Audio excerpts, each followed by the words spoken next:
Today, our journey begins in the Kabuki Desert, a place people once didn't just call a desert. They called it the Sea of Death. Because here, life slowly disappeared. Every single year, hundreds of thousands of acres of fertile land vanished beneath the sand. Trees died. Crops failed. Families were forced to abandon their homes. There was nothing but endless waves of sand, burning wind, and a terrifying silence. A silence that felt like nature itself was saying, life does not belong here. But the scariest part was, the desert wasn't stopping. It kept growing.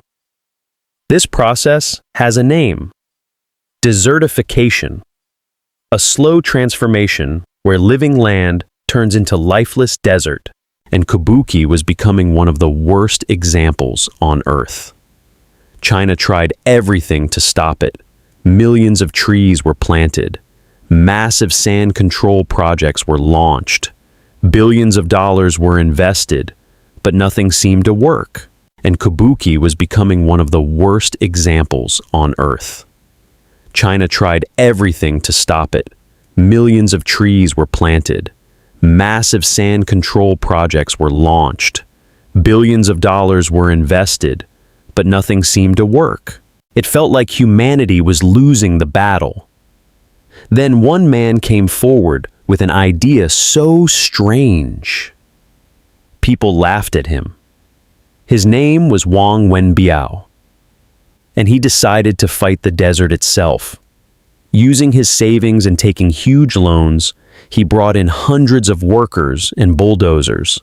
For months, then years. They worked up to 18 hours a day. First, they created small square barriers across the sand using dry bushes. Then, inside those squares, they planted willow trees. These were no ordinary trees. Their roots could travel incredibly deep underground, searching for water, meaning where almost nothing else could survive. These trees still had a chance. But there was another problem. The desert wind was so powerful that young trees died before they could grow. So Wang used another strategy. The bushes acted like shields, protecting the trees from direct wind and helping the soil keep moisture. It was a tiny idea, but it started changing everything. People still mocked him. They're planting trees in a desert? He's crazy. But Wang never stopped.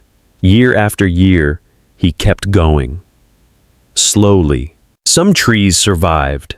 Their roots reached deeper into the earth. And for the first time, the sand began to slow down. It seemed impossible.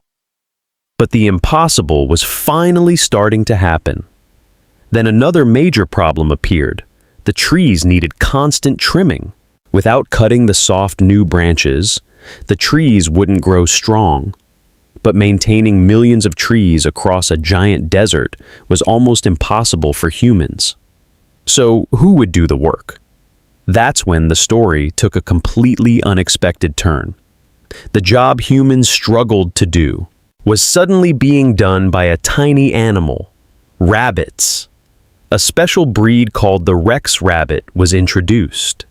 These rabbits were known as white gold because their fur was incredibly soft and valuable. But their real power came from one simple habit. Rex rabbits loved eating the soft new shoots of willow trees. And when they ate those young branches, the main trunk of the tree became thicker, stronger, and more stable. The rabbits were naturally doing the exact trimming humans needed to do.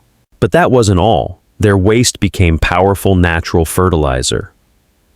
Slowly, the dead soil began coming back to life. And there was another surprise. The rabbits couldn't fully digest grass seeds, so the seeds returned to the ground through them. Soon, grass started growing where only sand once existed. A new cycle had begun. Nature and animals started working together. Little by little, the desert changed. The sand stopped moving as violently. The soil held moisture again. And the dead land slowly turned green. But the biggest transformation happened in people's lives. Local families were encouraged to raise rabbits. Homes turned into small farms.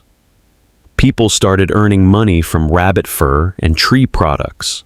And the same people who once fled the desert started coming back home. Years later, the place once called the Sea of Death had become green again. But Wong still wasn't finished. In the middle of the desert, a massive solar power plant was built. Nearly 196,000 solar panels formed the shape of a running horse. The plant now produces enough electricity for hundreds of thousands of people every year. But here's the twist. The solar panels did more than generate electricity. They reduced wind speed, created shade, and under that shade, grass began growing again.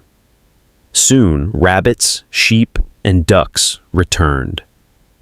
A completely new ecosystem was born. A place where technology and nature work together instead of against each other. Today, this model is inspiring countries across Africa, the Middle East, and even Europe.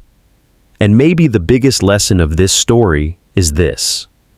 People may laugh at your ideas, but history is changed by those who keep going anyway.